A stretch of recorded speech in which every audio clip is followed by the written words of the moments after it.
오늘 우리에게 주신 하나님의 말씀은 마태복음 13장 1절부터 9절까지의 말씀입니다. 오늘 낭독은 이상은 자매님 낭독해 주심으로 함께 교독하도록 하겠습니다. 그날 예수께서 집에서 나오셔서 바닷가에 앉으셨다.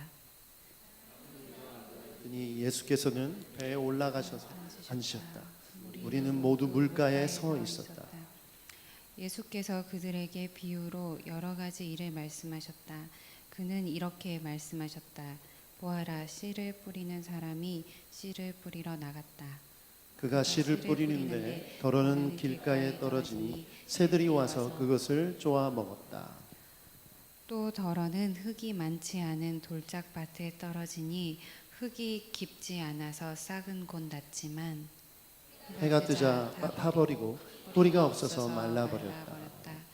또 덜어는 가시덤불에 떨어지니 가시덤불이 자라서 그 기운을 막았다.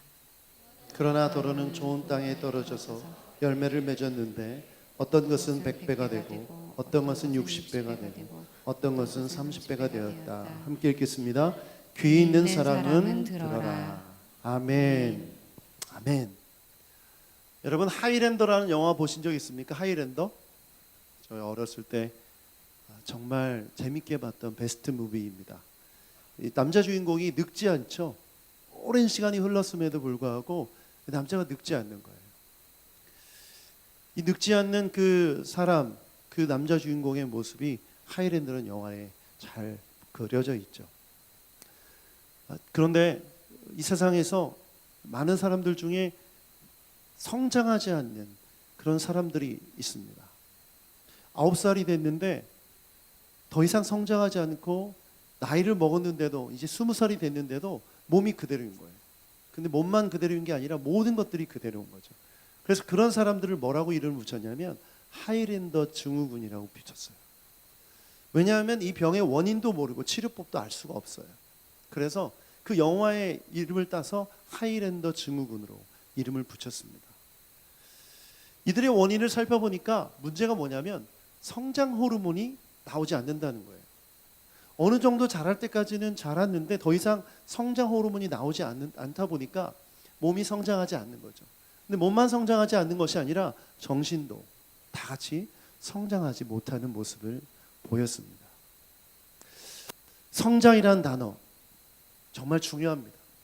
여러분이 자녀를 낳았는데 자녀가 성장하지 않는다면 부모로서 여러분 마음이 어떠시겠습니까? 하나님 보실 때 이제 예수님을 믿고 태어났는데 어린 자녀로 태어났는데 믿음이 성장하지 않는다면, 신앙이 성장하지 않는다면 하나님의 마음이 어떠시겠습니까? 교회가 하나님께서 정말 피값으로 사신 예수님의 피값으로 사신 교회가 성장하지 못한다면 하나님 마음이 어떠실까요? 오늘 그것이 굉장히 중요한 질문입니다. 2019년 새해는 우리 새누리교회에게 정말 중요한 해입니다. 세 번째 해가 되고 이제는 교회가 자립해야 되는, 스스로 홀로 서기를 해야 되는 그런 시기예요. 그래서 이 시기에 우리에게 성장은 필수입니다. 선택이 아니라 반드시 성장해야 됩니다. 그래서 제가 2019년도 표어를 이렇게 정했어요. 말씀 안에서 성장하는 교회.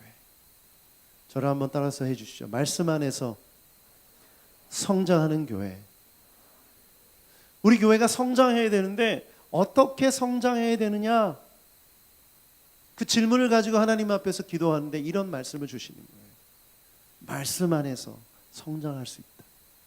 즉 사람이 자라는데 성장 호르몬이 중요하듯이 교회가, 성도가 자라는데 성장 호르몬인 말씀이 중요하다는 것이죠. 그러므로 말씀은 무엇입니까? 성장 호르몬과 같은 것이에요. 말씀이란 것을 우리가 먹을 때, 말씀을 접하고 말씀 안에 들어갈 때 우리는 성장할 수 있는 줄 믿습니다. 그렇기 때문에 오늘 예수님이 비유로 말씀하신 마태복음 13장 말씀이 너무나 중요합니다. 오늘 이 비유의 말씀을 통해서 세 가지를 함께 나누려고 합니다. 이 말씀을 통해 성장하는 그리스도인, 성장하는 교회가 되길 주님의 이름으로 축복합니다. 먼저 첫 번째, 같이 한번 읽어보죠. 시작.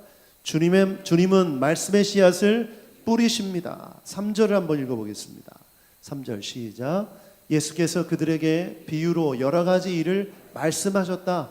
그는 이렇게 말씀하셨다. 보아라, 씨를 뿌리는 사람이 씨를 뿌리러 나갔다. 3절 말씀에 보면 비유로 여러 가지 일을 말씀하셨다. 여러분, 예수님이 제자들과 많은 무리들에게 기적도 보여주시고 빵도 먹여주시고 여러 가지 일을 행하셨지만 제일 중요한 사역은 뭐였냐면 말씀하심입니다. 가르치셨다는 거예요. 이 가르치심은 뭘 뜻하냐? 바로 말씀의 씨앗을 뿌리시는 주님의 모습을 나타내는 것입니다. 우리 주님은 하나님의 말씀의 씨앗을 뿌리시는 분이신 줄 믿습니다. 그렇다면 오늘 우리에게 어떻게 하실까요? 오늘 우리에게도 말씀의 씨앗을 뿌리시는 것이죠. 예수님을 따르는 많은 무리들이 있었어요. 그들을 향해서 예수님은 말씀하시는 거예요. 배에 올라서 물 위에 서시고 많은 사람들이 이 배가 아닌 그 언덕 위에서 많은 사람들이 예수님의 말씀을 듣고 있어요. 예수님이 비유로 여러 가지를 말씀하셨다. 이것은 무엇이냐? 예수님이 그들을 향해 말씀의 씨앗을 뿌리고 계신 것입니다. 그러므로 오늘 우리는 예수님을 믿는다, 하나님을 믿는다고 했을 때 우리에게 뿌려주시는 말씀이 있음을 믿어야 됩니다. 어떻게? 성경을 통해. 여러분, 성경은 우리에게 뿌리시는 말씀의 씨앗인 줄 믿습니다. 여러분이 성경을 펴서 읽을 때 말씀의 씨앗이 여러분의 생각 가운데 뿌려지는 줄 믿습니다. 말씀의 씨앗이 여러분의 마음 가운데 뿌려지는 줄 믿습니다. 그래서 성경 읽기가 중요한 것이죠. 두 번째는 선포되어지는 말씀, 설교를 통해서입니다. 지금 여러분이 설교를 듣고 있는데 이것은 단순히 목사 김영진의 얘기를 듣는 것이 아니라 누구의 말씀을 듣는 것입니까? 하나님의 말씀이죠. 다르게 표현하면 하나님의 말씀의 씨앗을 지금 받고 있는 것입니다. 여러분, 이 씨앗이 여러 가운데 온전히 뿌려지기를 축복합니다. 그렇기 때문에 우리가 말씀을 읽을 때 들을 때 나에게 뿌려주신 하나님의 말씀이 있음을 믿어야 됩니다. 믿어야 됩니다. 이 믿음이 성장을 위해 우리에게 필요한 첫 번째 단계입니다. 그런데 우리의 문제가 뭡니까? 그 말씀에 뿌려지는 말씀의 씨앗을 온전히 받아들이지 않는 거예요. 다른 말로 하면 잘 듣지 않는 것이죠. 그래서 오늘 본문 말씀 9절에 보면 이런 말씀이 있어요. 다 같이 한번 읽어보죠. 시작. 귀 있는 사람은 들어라. 왜 이 말씀을 하셨을까요? 여러분, 귀 있습니까? 없습니까? 다 귀가 있죠. 근데 왜 이 말씀을 하셨을까요? 귀가 있어도 안 듣는 사람들이 있기 때문에. 하나님이 말씀의 씨앗을 뿌려도 받아들이지 않는 사람이 있기 때문이죠. 그래서 우리나라 속담에 그런 말 있죠. 한 귀로 듣고 한 귀로 흘려버립니다. 저희 어머니가 저한테 자주 하셨던, 너는 내 말을 귓등으로도 안 듣니? 듣고 있는 것 같은데 안 듣는 거죠. 여러분, 우리 주님의 말씀의 씨앗을 뿌린다고 했을 때 귀를 열어 듣는 것이 우리의 태도인 줄 믿습니다. 왜냐하면 잘 들어야 믿음이 생기기 때문에. 로마서 10장 17절을 보면 이런 말씀이 있어요. 같이 한번 읽어보죠. 시작. 그러므로 믿음은 들음에서 생기고 들음은 그리스도를 전하는 말씀에서 비롯됩니다. 여기서 제가 각주를 그냥 그대로 넣어버렸어요. 그리스도를 전하는 말씀, 이것은 다른 사본에는 그리스도의 말씀 혹은 하나님의 말씀을 뜻합니다. 그러면 하나님의 말씀을 들을 때 뭐가 생겨요? 믿음이 생기는 줄 믿습니다. 하나님의 말씀을 들을 때. 그런데 여러분, 지금 제 말을 다 듣고 계시죠? 그렇죠? 그러면 잘 들었다면 반드시 뭐가 생기게 돼 있어요? 믿음이 생기게 돼 있죠. 그런데 내가 신앙생활 오래 하고 설교를 수없이 많이 들어도 믿음이 생기지 않는다면 무엇을 뜻합니까? 듣긴 들었어도 제대로 듣지 않은 것이죠. 우리나라 말에는 듣는다는 단어가 한 단어지만 영어에는 두 가지 단어가 있어요. 첫 번째는 뭐죠? listen입니다. 두 번째는 hear. listen과 hear의 차이가 뭔지 아시죠? 학교 다니실 때 영어 공부를 열심히 하셨으면 생각이 나실 거예요. 개가 짖는 소리가 들린다라고 했을 때 이때는 무슨 단어를 씁니까? hear죠, hear. 그냥 들리는 거예요. 그런데 선생님이 하시는 말씀을 내가 듣는다. listen이죠. 내가 하는 말을 잘 들어봐. listen입니다. Listen carefully, please. 내가 하는 말을 잘 들어봐. 저는 이 영어에서 이 두 가지 단어가 구분된 게 참 의미가 있다고 생각합니다. 여러분, 우리가 하나님의 말씀을 들을 때 그저 그냥 듣기만 하는 사람, 들리니까 듣는 거죠. 오늘 이 설교가 들리니까 그냥 들리는 거예요. 듣는 거예요. hear죠, hear. 여러분, 이런 사람들은 이 듣는 게 아닙니다. 말씀의 씨앗이 뿌려지는 게 아니죠. 그러나 listen, 마음을 열고 생각을 열고 주의 깊게 하나님의 말씀에 귀를 기울일 때 그렇게 듣는 사람에게 믿음이 생기는 줄 믿습니다. 그렇기 때문에 설교 시간에, 예배 시간에 다 같이 앉아 있다고 해도 듣는 사람은 정해져 있는 거예요. 오늘 이 중에도 마찬가지. 듣는 사람이 있고 듣지 않는 사람이 있다는 거죠. 여러분, 말씀의 씨앗이 뿌려질 때 마음을 열고 귀를 열고 생각을 열고 하나님의 말씀을 들으시길 축복합니다. 들어야 성장할 수 있어요. 제가 아무리 설교 준비를 열심히 했다고 한들 여러분, 저를 봐서라도 좀 들어주세요. 여러분, 이런 태도로 저는 서지 않았어요. 오늘 제가 하는 이 말은 하나님의 말씀의 씨앗인 줄 믿습니다. 듣는 자에게 믿음이 생길지어다. 듣는 자에게 하나님의 은혜가 임할지어다. 여러분, 그렇게 들어야만 성장합니다. 수없이 신앙생활 오래 했는데도 성장이 없고 성숙이 없다면 반드시 이 문제예요. 듣기는 들었어도 제대로 듣지 않은 것이죠. 오늘 하나님의 말씀의 씨앗에 귀를 기울여 들으시는 여러분 되길 축복합니다. 두 번째 메시지는 이것입니다. 같이 한번 읽어보죠. 시작. 교회에 말씀이 심겨져야 합니다. 4절부터 6절까지 한번 읽어보겠습니다. 시작. 그가 씨를 뿌리는데 덜어는 길가에 떨어지니 새들이 와서 그것을 쪼아 먹었다. 또 덜어는 흙이 많지 않은 돌짝밭에 떨어지니 흙이 깊지 않아서 싹은 곳 났지만 해가 뜨자 타버리고 뿌리가 없어서 말라버렸다. 오늘 본문 말씀에 보면 씨앗이 뿌려졌는데 심기지 않는 경우를 보여줍니다.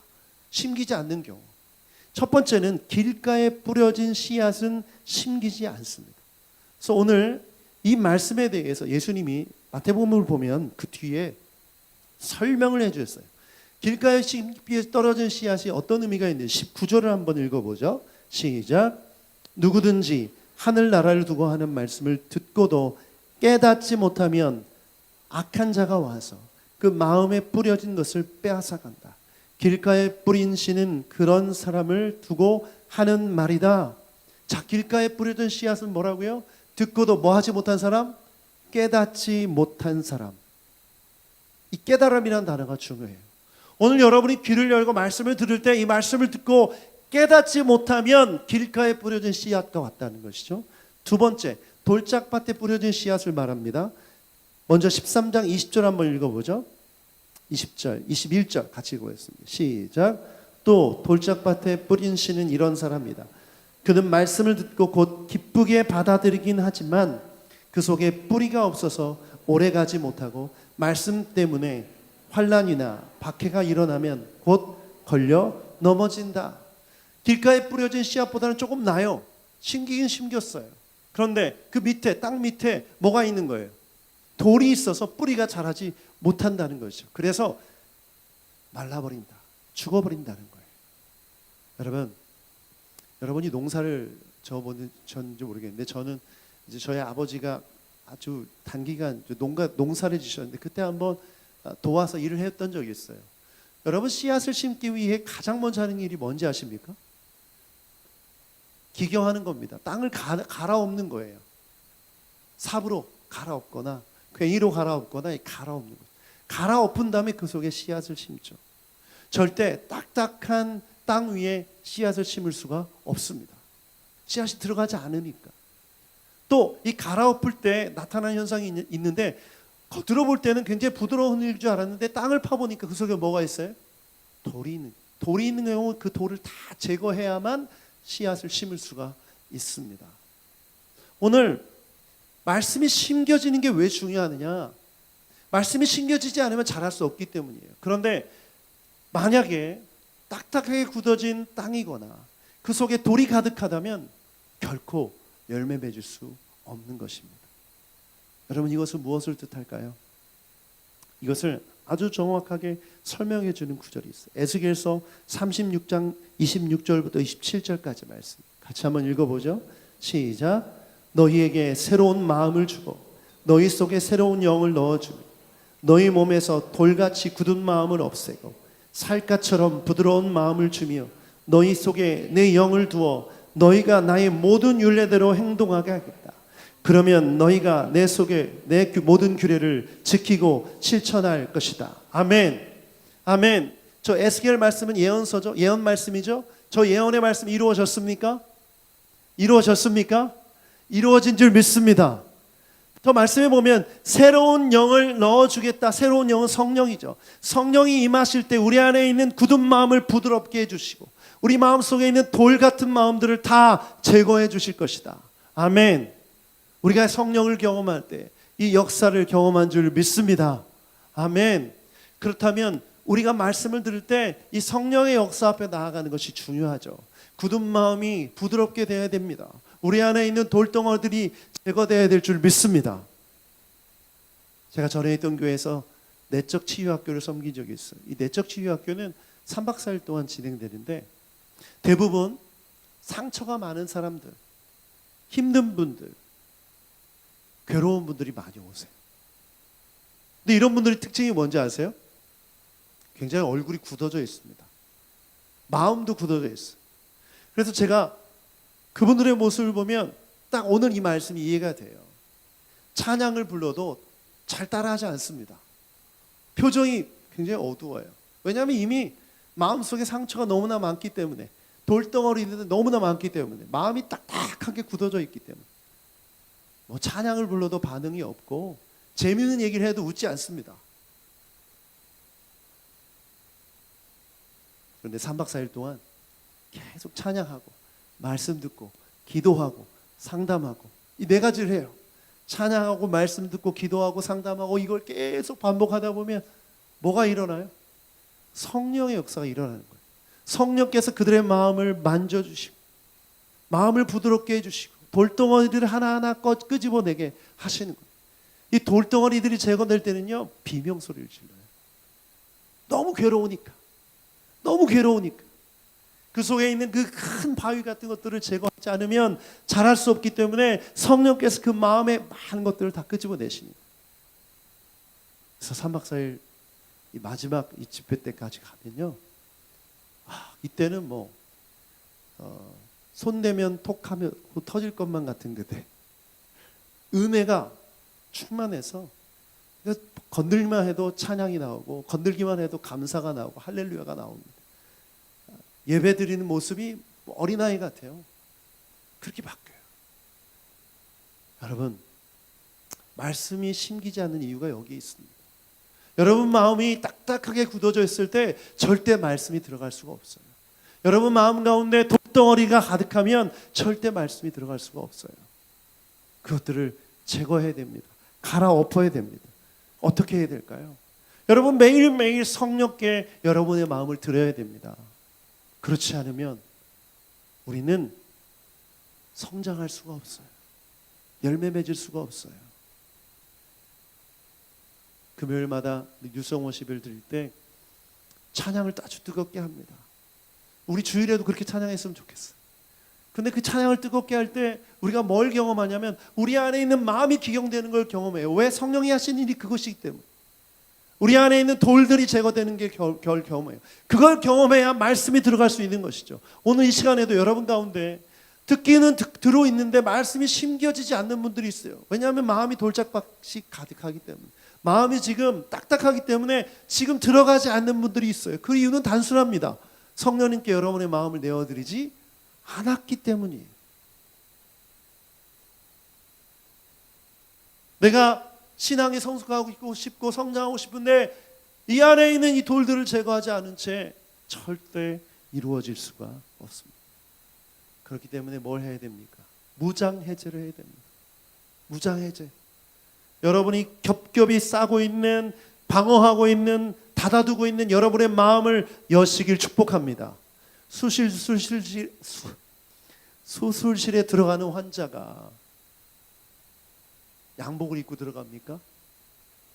파카를 입고 들어갑니까? 추울까봐? 알몸으로 들어가죠. 다 내놓는 거예요. 의사한테 다 맡기는 거예요. 그래야 고칠 수 있죠. 그래야 살 수 있죠.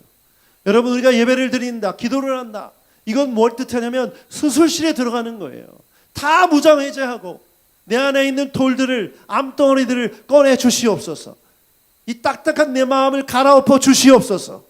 여러분, 이렇게 나아가야만 우리가 살 수 있습니다. 이렇게 나아가야만 성장할 수 있습니다. 그런데 우리는 너무나 가둬두고 있어요. 절대 열어 보이지 않아요. 절대 성령님께 마음을 열지 않아요. 절대 아무 일도 안 일어납니다. 절대 아무 일도 안 일어나요. 오늘 이 순간에도, 지금 말씀을 듣는 이 시간에도 마찬가지예요. 귀를 닫고 듣지 않는 분들이 계세요. 절대 아무 일도 안 일어납니다. 예배를 수십 번, 수백 번, 수만 번 들어도 여러분의 삶을 결코 바뀌지 않을 거예요. 확실합니다. 이거는 뭐 너무나 분명해요. 변화될 수 없어요. 저는 새해 우리 새노래교회에게 오늘 주신 말씀이라고 믿습니다. 그저 왔다 갔다 하지 마세요. 마음을 여세요. 그러면 그 안에 있는 상처들, 돌들을, 굳은 마음들을 제거해 주시고 부드럽게 해주셔서 하나님의 말씀이 심기게 될 줄 믿습니다. 그래야만 열매 맺을 수 있는 것이죠. 그래야만. 세 번째, 우리에게 주시는 메시지입니다. 읽어보죠. 시작. 교회는 말씀이 자라 열매 맺어야 합니다. 7절 8절을 읽어보겠습니다. 본문 말씀 7절 8절 시작. 또 더러는 가시덤불에 떨어지니 가시덤불이 자라서 그 기운을 막았다. 그러나 더러는 좋은 땅에 떨어져서 열매를 맺었는데 어떤 것은 100배가 되고 어떤 것은 60배가 되고 어떤 것은 30배가 되었다. 이 세 번째 경우는 가시덤불에 떨어진 경우인데 예수님이 가시덤불에 떨어진 경우를 이렇게 설명해 주셨어요. 22절 한번 읽어보죠. 13장 22절입니다. 가시덤불에 떨어진 경우 시작. 또 가시덤불 속에 뿌린 씨는 이런 사람이다. 세상의 염려와 재물의 유혹이 말씀을 막아 열매를 맺지 못한다. 가시덤불이 뭐라고요? 세상의 염려와 재물의 유혹이. 여러분, 세 번째 단계는 좀 다릅니다. 말씀이 심기였어요. 그리고 그 안에 뿌리도 자라났어요. 이제 줄기가 자라서 싹이 트고 열매를 맺으려고 하는데 갑자기 위에 뭐가 덮어요? 가시덤불이 덮어요.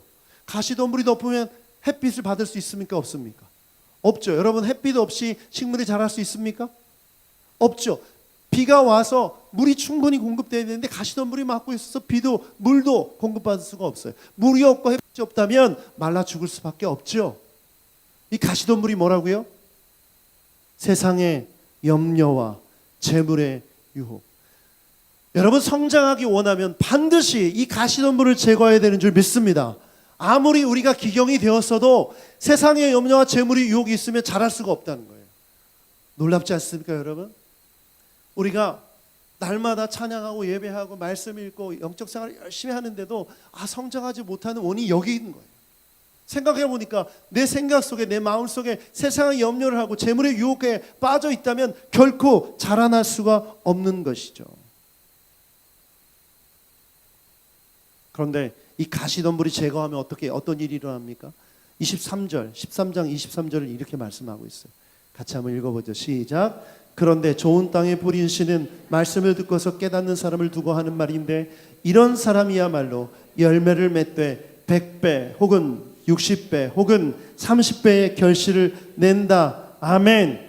여러분 모두 좋은 땅이 되길 축복합니다. 좋은 땅이 되길 축복합니다. 우리 교회가 좋은 땅에 뿌려진 씨가 되길 축복합니다. 그러면 100배, 60배, 30배의 열매를 맺게 될 줄 믿습니다. 그렇기 때문에 우리를 막고 있는 이걸 없애버려야 돼요. 여러분, 이것을 깨닫고 온전히 행하기 위해서 반드시 우리가 깨달아야 할 게 있는데 오늘 비유에 예수님이 이런 말씀하셨어요. 19절 한번 읽어볼까요? 13장 19절을 보면 이렇게 말합니다. 시작. 악한 자가 와서 그 마음에 뿌려진 것을 빼앗아 간다. 지금 예수님이 말씀하신 비유 속에 누가 있다? 악한 자가 있다는 거예요. 씨 뿌리는 자도 있는데, 씨 뿌리는 주님이 있는데 악한 자도 있다. 악한 자가 하는 일이 뭐라고요? 뿌려진 씨를 빼앗아 간다. 그러면 이 가시덤불은 뭘까요? 여러분, 가시덤불도 가시덤불에 씨앗이 뿌려졌겠죠. 그러지 않고 어떻게 가시덤불이 자라나요? 여러분, 우리가 이 가시덤불이 자라고 있고 그것을 덮어버린다고 했을 때 이 악한 자가 하는 일에 주목해야 돼요. 여러분, 씨 뿌리는 우리 주님이 열심히 씨를 뿌리듯이 마귀도 아주 성실하게 이 가시덤불에 씨를 뿌리고 있다는 거예요. 믿으십니까? 여러분, 마귀는 성실합니다. 우리 주님만큼 성실해요. 얼마나 성실한지 몰라요. 그래서 우리의 생각 속에 이 가시덤불의 씨앗, 악한 생각의 이 씨앗을 날마다 뿌리고 있어요. 그런데 우리 마음밭은 이미 얼마나 좋아요, 그렇죠? 악한 생각에 자리 잡기 딱 좋죠. 세상의 염려를 딱 뿌린 순간 어떻습니까? 염려가 막 꽃을 피죠. 열매를 맺고 큰 나무가 돼요. 그래서 내 생각을 지배하는 거예요. 꽉 채우는 거죠.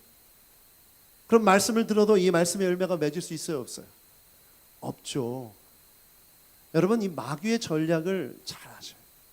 마귀는 심기지 않는 씨앗은 빼앗아가고 그리고 심긴 사람에게는 뭘 뿌려요? 가시덤불 씨앗을 뿌리는 거예요. 여러분의 생각 속에 뿌려지는 이 악한 마귀의 씨앗을 버리시길 바랍니다. 막아내시길 바랍니다. 그래서 여러분, 우리 생각 속에 일어나는 많은 일들에 주목해야 돼요. 우리의 생각은 영적 전쟁터입니다. 하나님은 우리의 생각 속에 말씀의 씨앗을 뿌리고 마귀는 우리의 생각 속에 가시덤불의 씨앗을 뿌리고 있어요. 이것을 하나님의 말씀이 자라서 열매 맺지 못하도록 가시덤불이 자라길 바라는 거예요. 그렇기 때문에 우리는 뭘 해야 되냐? 우리 생각의 단계에서 거부해야 돼요. 하나님으로부터 오지 않은 생각을 거절해야 됩니다. 아예 못 들어오게 해야 돼요. 여러분, 도둑을 막는 좋은 방법이 뭡니까? 집안에 들어오게 해서 그때부터 싸우는 것이 좋은 방법이에요? 아예 못 들어오게 하는 것이죠. 이게 바로 신앙입니다. 이게 바로 믿음이에요. 아예 못 들어오게, 이 나쁜 생각이 들어오지 못하게, 세상의 염려와 들어오지 못하게, 재물의 유혹이 들어오지 못하게 근본적으로 막아내야 돼요. 그것이 영적 전쟁의 첫 번째 비결입니다. 그러나 또 한 가지는 뭐예요? 생각이 들어와서 우리가 넘어졌을 때 우리는 어떤 태도를 취해야 됩니까? 타협해서는 안 됩니다. 그래, 마귀, 그래, 너 괜찮아, 너도 좋아하잖아, 그리고 이렇게 사는 거 나쁘지 않아, 이런 생각을 주어주는 거예요. 넣어주는 거예요. 이때 여러분, 거부하셔야 돼요. 아주 결연하게, 의지적으로 하나님 앞에 회개함으로 이 모든 악한 생각들을 뿌리채 뽑아내는 여러분 되길 축복합니다. 그래서 우리가 이길 수 있는 방법은 회개하는 거예요. 그리고 주님께 복종하는 거죠. 야고보서 말씀을 보겠습니다. 4장 7절 시작. 악마를 물리치십시오. 그리하면 악마는 달아날 것입니다. 악마가 도망가는데, 마귀가 도망가는데 도망가게 하는 방법을 말씀하셨어요. 뭐죠? 하나님께 복종하고 물리치라는 거예요. 복종하지 않고 순종하지 않고 물리칠 때 마귀는 도망가지 않습니다. 마귀가 무서워하는 건 순종이에요. 오늘 팀장님도 순종이라는 책 받으셨죠? 순종할 때 마귀가 도망갈 줄 믿습니다. 우리가 주님께 순종하고 대적하면 마귀는 도망갑니다. 우리가 회개함으로, 말씀을 따름으로, 삶을 헌신함으로 순종할 때 마귀는 반드시 떠나가요. 그러므로 마귀는 순종하지 않는 그리스도인을 무서워하지도 않습니다. 아주 쉽게 여겨요. 그러므로 우리가 말씀을 듣는다, 이건 뭘 뜻해요? 말씀에 순종한다라는 것을 뜻하죠. 오늘 이 말씀은 정말 열매 맺는 그리스도인, 열매 맺는 교회가 되기 위해 하나님께서, 성령께서 우리에게 주신 말씀입니다. 여러분, 이 말씀을 붙드세요. 이 씨 뿌리는 자의 비유가 여러분의 2019년도에 이 한 해의 삶을 결정합니다. 그러므로 오늘 열매 맺는 삶을 살기 위해 여러분 귀를 열고 들어야 됩니다. 하나님의 말씀이 내 마음 가운데 뿌려져서 심겨져서 자랄 수 있도록, 여러분 마음 가운데 돌덩어리들이 있다면, 굳은 마음이 있다면 기경해 주시도록, 갈아엎어 주시도록, 그리고 하나님께 순종함으로 마귀를 대적하는 여러분 되길 축복합니다. 그래야만 100배, 60배, 30배의 열매를 맺을 수 있는 것이죠. 새누리교회가 개척된 지 이제 만 2년이 지나고 3년째를 맞습니다. 여러분, 이것은 뭘 뜻하냐면 하나님께서 교회를 너무나 사랑하셔서 이 땅에 교회를 허락하시고 인도하시는데, 우리가 반드시 주님의 뜻을 이루기 위해, 하나님의 뜻을 이루기 위해 헌신하고 순종해야 된다는 것을 의미합니다. 만약 우리가 오늘 주신 말씀을 기억하며 우리의 마음속에 뿌려지는 말씀의 씨앗을 소중히 간직하고 주님 뜻 앞에 순종하지 않는다면 우리 교회는 성장하는 교회가 될 수 없죠. 단순히 인원이 늘어나고 활동이 많아지고 이런 걸 의미하지 않습니다. 하나님께서 말씀하시는 열매는 그리스도를 통해서 얻어지는 열매, 성품의 열매, 비전의 열매, 삶의 열매죠. 구원의 열매. 여러분, 이 모든 것들이 우리 교회를 통해서 맺혀져야 될 열매인 줄 믿습니다. 이걸 하기 위해서 우리는 이제 귀를 열어 말씀을 열심히 들어야 됩니다. 그래서 앞으로 2019년도에 제가 성경 통독 2번 하자고 그랬어요. 말씀을 2번 읽자. 이 창세기부터 요한계시록까지 2번 읽자. 그리고 매일 말씀을 묵상하고 매일 말씀의 씨앗을 심기우는 일을 하자. 이걸 해야만 우리는 열매를 맺을 수 있기 때문에, 이걸 해야만 우리는 성장할 수 있기 때문에 오늘 여러분에게 그것을 도전하고 싶어요.